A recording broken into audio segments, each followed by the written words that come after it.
Universo Épico no ar, e o programa de hoje tá sensacional. Olha só essa dupla que tá aqui comigo, não saia daí.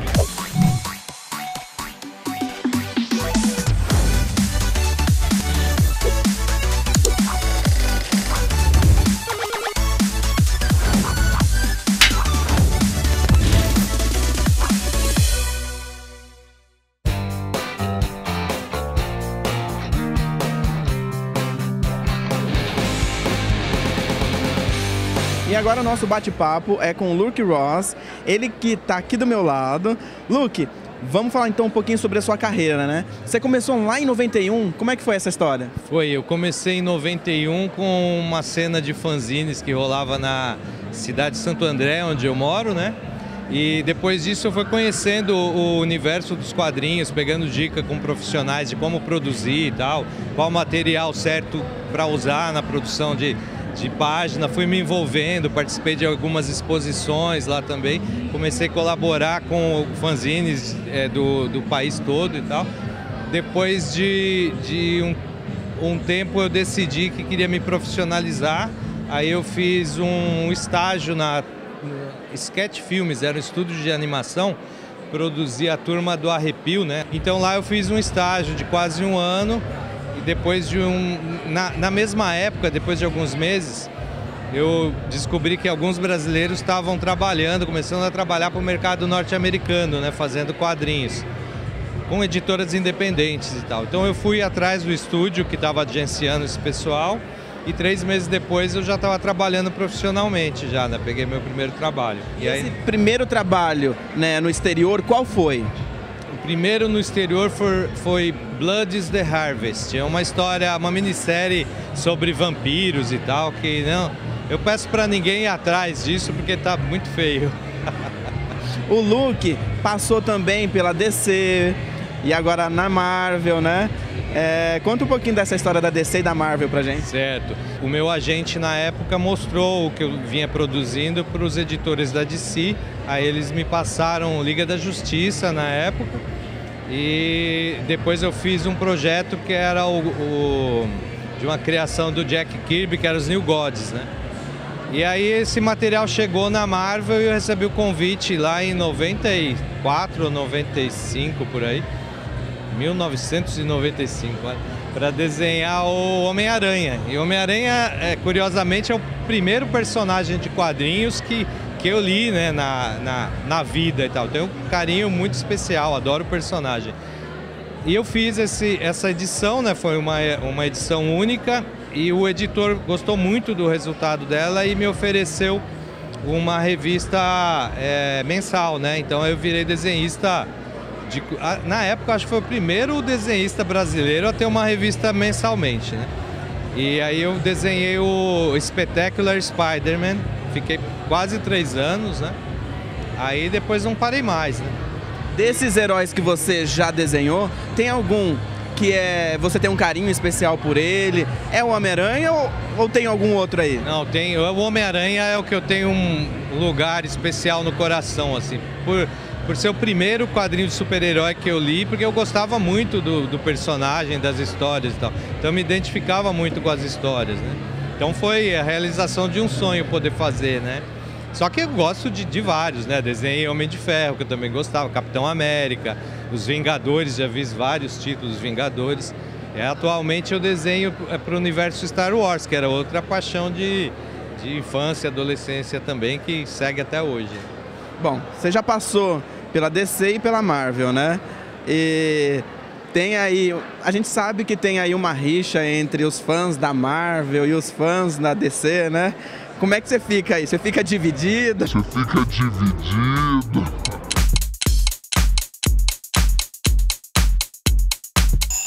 Não, eu tomo partido. Na verdade, eu sou fã da Marvel, tenho que assumir há muito tempo. Eu adoro DC.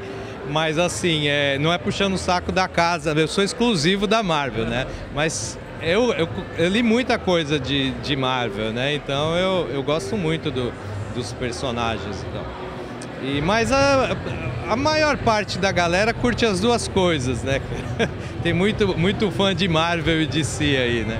E pra quem curte Star Wars e só conhece Star Wars pelo cinema, qual que é o diferencial do quadrinho, né?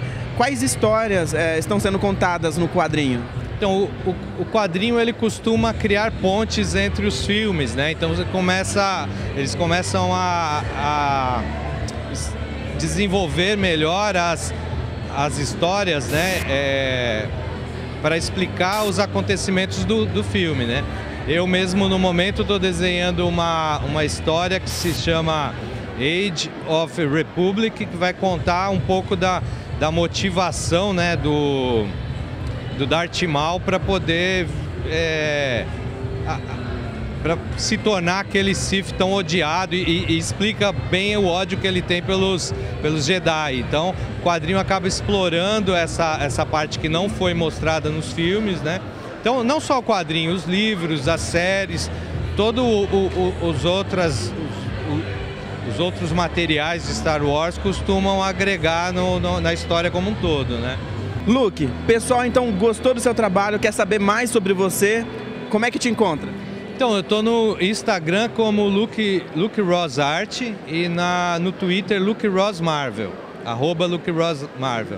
Também estou no Facebook como Luke Ross e tem uma página também que é Luke Ross Art, se eu não me engano. Mas nas principais redes sociais eu tô presente lá. Assim, não atualizo tanto, confesso, quanto eu gostaria e precisaria, mas sempre estou colocando umas novidades lá.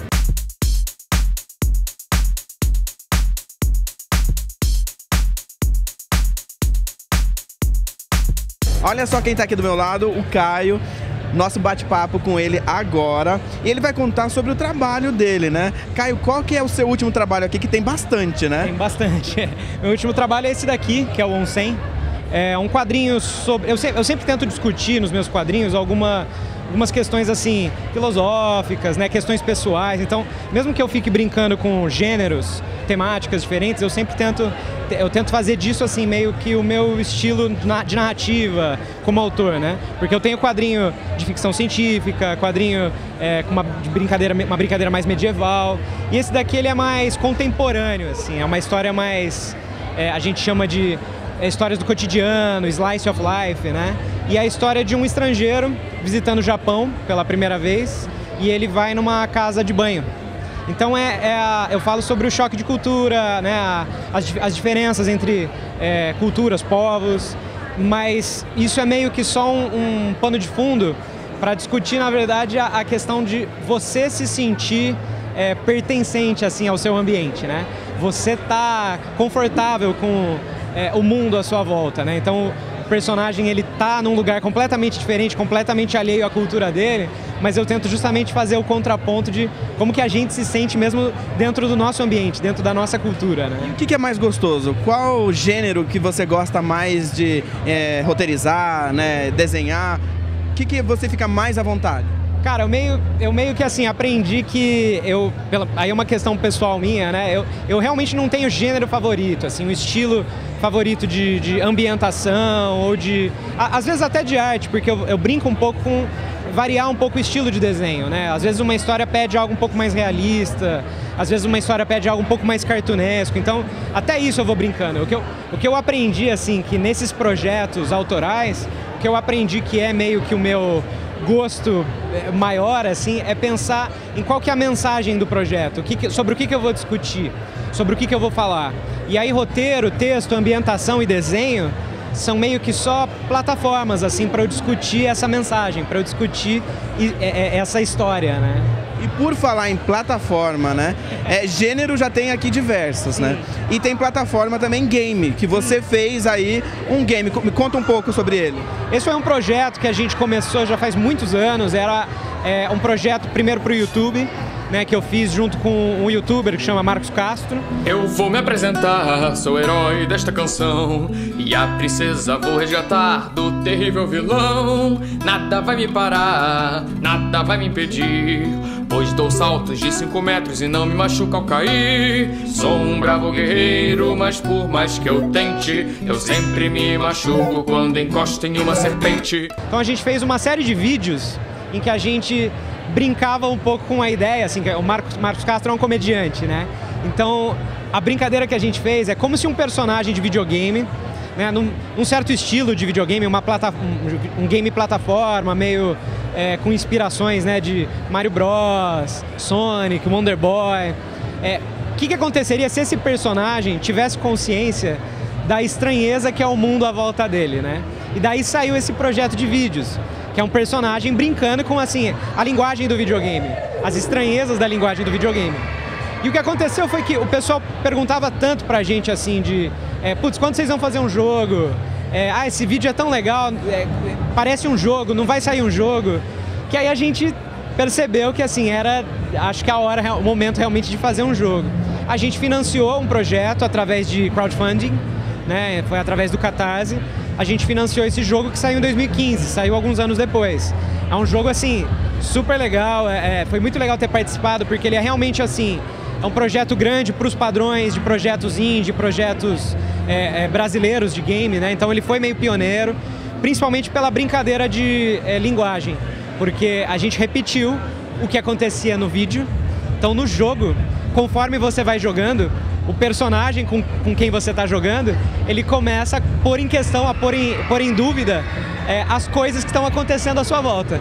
Então, a cada vez que você jogar, o jogo vai ser um pouco diferente, porque o narrador ele vai falar sobre coisas diferentes que você fez, né? E Caio, tá disponível na internet ainda pro pessoal jogar? Tá disponível na Steam, dá pra comprar na Steam pra jogar no PC, Mac. A gente ainda tá planejando, provavelmente em algum momento a gente faça um port para outras plataformas, né? Mas foi um projeto bem legal. E esse daqui é o artbook que a gente fez. A gente lançou um artbook no Comic Con do ano passado, falando um pouco do projeto, de como foi o trabalho criativo. Fizemos um quadrinho também, a gente não consegue fugir, né, da brincadeira da linguagem do quadrinho, então tem um quadrinho também. Então foi um projeto bem legal, bacana de ter participado também. E referência, porque essa cobrinha aí, ela lembra, né, algum personagem do Mario, talvez? Sim, a gente tem muitas referências. O jogo, a brincadeira é essa, assim, você identificar durante o jogo algumas menções, easter eggs, referências que a gente faz, né? Então tem personagens que são referências, assim, ao Mario, personagens que são referências ao Sonic, personagens que são referências ao Wonder Boy. São jogos que marcaram época, assim, nessa geração de jogos 8 bits, 16 bits, né? Então a gente tenta o tempo inteiro criar essa linguagem, assim, para manter meio que o jogador sempre uma camada mais a fundo, além de jogar, além de ser um jogo legal, ele é uma brincadeira legal, assim, de narrativa, de linguagem, né? Fora esse último trabalho seu, tem algum projeto novo aí que você já está trabalhando, que dá para adiantar pro pessoal de casa? Tem um projeto que vai sair agora em dezembro, é o meu primeiro quadrinho maior, e ele também vai ser distribuído por editora, né, pela editora Zarabatana. Então é legal porque a dificuldade do autor independente é justamente o alcance, a distribuição, né? Então, tanto no jogo aqui quanto nos meus projetos de quadrinho, são projetos independentes. Então a gente tem que estabelecer um contato direto com o consumidor, assim, né, com o leitor ou com o jogador. No caso agora desse projeto, o legal é que eu consigo ter um alcance maior, porque eu vou ter uma editora me ajudando a distribuir, então vai dar para encontrar ele em livrarias, em bancas, né? O quadrinho chama O Segredo de Baba Ganoush, que é um quadrinho já continuando nessa brincadeira de linguagens, de gêneros, né? Esse quadrinho ele é mais da vibe de terror, então ele é de novo uma discussão meio existencial, meio filosófica, mas agora brincando com o gênero e com a linguagem de terror. Vamos fazer o seguinte, então. Lançamento em dezembro. Exatamente. Então logo mais a gente combina, você vem lançar aqui no Universo Épico e mostrar pro pessoal de casa. Maravilha, tá combinado. Vamos deixar pro pessoal de casa também os seus contatos, né? Rede social. Procurem por Caio Yo, com Y, né? No Instagram, tenho minha plataforma de portfólio no Behance, no Instagram, Twitter, me procurem por aí.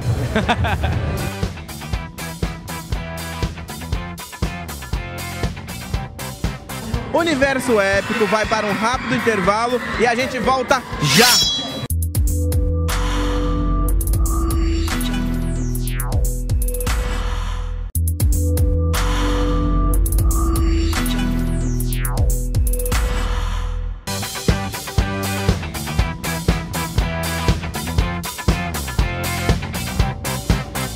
Aqui ao meu lado, o Luiz, ele que vai falar pra gente um pouquinho da carreira dele, de quadrinista, né? Como é que você começou, como é que você entrou nesse mundo do quadrinho? Eu comecei fazendo quadrinho em 2007, fazendo tirinhas online, no Fotolog mesmo, assim. E lá para 2010, 2011, junto com o Eduardo Damasceno, que é o meu parceiro de quadrinhos, a gente começou um site chamado Quadrinhos Rasos. Desse site nós fizemos o primeiro crowdfunding para quadrinhos do Brasil, que foi o Achados Perdidos, que foi lançado por uma editora depois.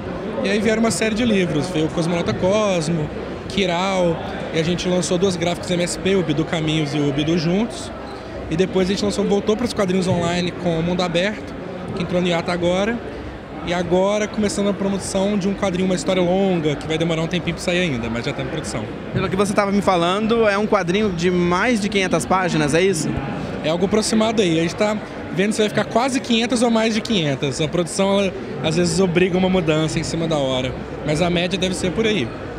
Mas o público, né, eles não têm ideia o quanto que dá trabalho fazer uma produção como essa e depois lançar. Ainda mais um trabalho desse que tem muitas páginas, é colorido, ou vai ser em PB, como é que vai ser? Por questão de preço final, a gente quer fazer em preto e branco. Porque se ele for todo colorido, talvez fique muito caro pro leitor mesmo, assim. Mas talvez use uma cor ou 2 cores só para dar um grauzinho. Ou cada capítulo ter uma página com uma cor só, tipo, os capítulos com uma cor cada. Você está um pouco decidindo ainda, depende um pouco do que a editora também está disposta a participar e tal. A nossa editora ela é até bem receptiva nesse quesito, mas muito envolve não só a dificuldade de produção, mas o quanto você quer que o produto final pese no bolso do leitor. E a gente não queria que ficasse tão caro. Então talvez preto e branco facilita um pouco essa... Luiz, e qual que é a sua perspectiva, né, para o mercado? É um mercado que está crescendo, é um mercado que está se abrindo ou não? Como é que está aí? Você acha que a gente vai crescer nesse mundo dos quadrinhos muito mais do que a gente já é hoje? Eu espero que sim. Se eu acho que sim, é difícil mais dizer.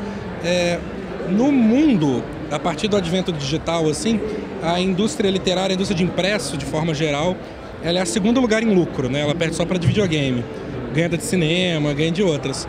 Então, existe um espaço, existe um ambiente onde essa venda é possível. Atualmente, a gente tem mais produção do que público. A gente teve um aumento grande da produção, que é importante para o mercado, é importante para esse tipo de coisa, mas não teve um crescimento igual, similar com o público, principalmente nas vendas de impresso. No Brasil, o digital não pegou ainda. A gente achou que não ia pegar lugar nenhum no mundo, mas pelo contrário, agora está fazendo um sucesso grande com sistemas tipo Netflix ou coisas assim para quadrinho. Eu acho que na medida que algo desse espaço começar a entrar com mais força e que junte produções, não seja só um Netflix de quadrinho brasileiro, seja um que envolva quadrinho brasileiro, mangá, quadrinho ocidental, para trazer os públicos diferentes, aí eu vejo oportunidades interessantes. Então quem é quadrinista, colorista, ilustrador, mete a cara e vai, porque tem espaço no mercado. Tem, mas não é fácil não. Tem que deixar bem claro que não é fácil. Às vezes vai dar muita dor de cabeça, mas manda ver. Acho que não tem como você trabalhar com esse tipo de produção sem ir de cabeça mesmo, não. Agora, quem de casa quer acompanhar o lançamento do seu trabalho e vai ficar ali esperando e te cobrando pelas redes sociais, quais são aí os seus canais de comunicação? Instagram, Facebook, site? No Facebook a gente tem uma página que é a página do Quadrinhos Rasos, que é o selo de quadrinhos que o Damasceno trabalha, que sempre que a gente lança alguma coisa a gente coloca lá. Mas pode seguir no Twitter também. Não tem muita dificuldade de achar, não. É Lipergomba que procura. E lá eu acabo atualizando essas coisas. E tem o Twitter do Quadrinhos Rasos também, que é onde qualquer coisa nova que a gente faz, a gente adiciona lá.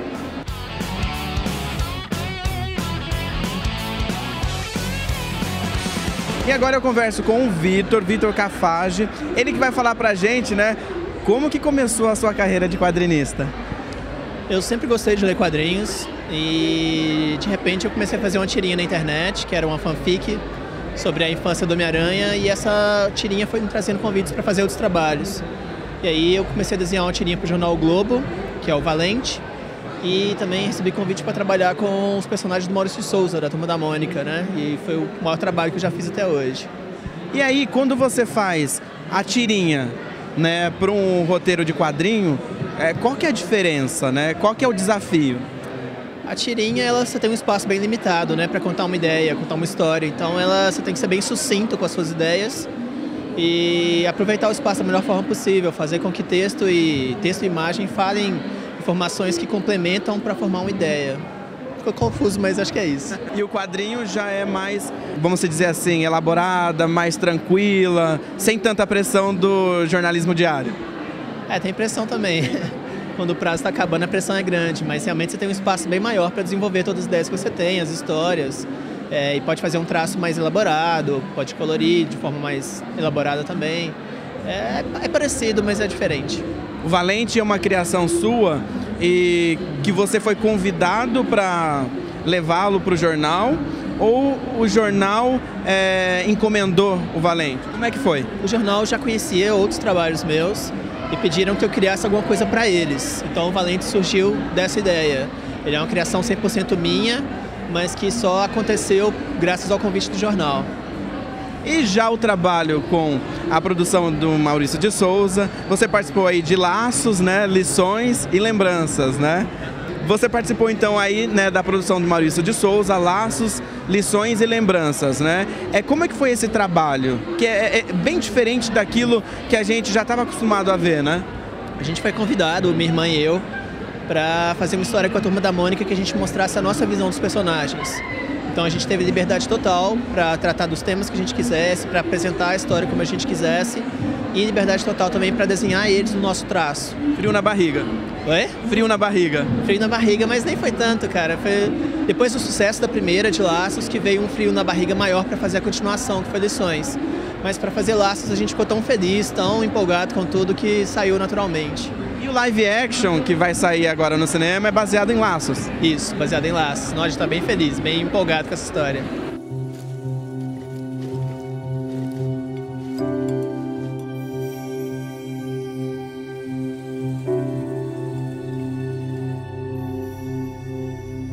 Eu acho que vai chover.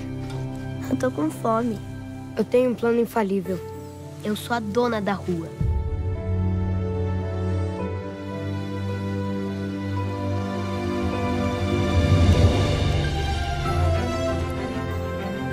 A gente é ou não é a Turma da Mônica? Turma do Cebolinho. Turma da Mônica. Porque quem é mais forte? Quem é o mais inteligente? Eu. É difícil.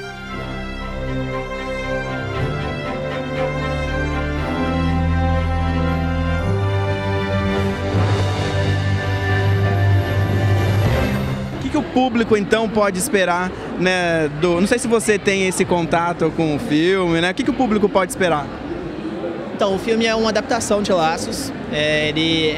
A base dele é a história de Laços, mas ele tem cenas a mais, tem coisas a mais acontecendo, até para que a história vire um longa-metragem, né? E as pessoas todas envolvidas estão muito animadas com o filme, são pessoas muito competentes. O Daniel Rezende, que é o diretor, já foi indicado ao Oscar pelo trabalho dele no Cidade de Deus, com edição e montagem. Os 4 atores que fazem Mônica, Magali, Cebolinha e Cascão são as 4 crianças mais maravilhosas do mundo. Conhecer eles foi um dos melhores dias da minha vida.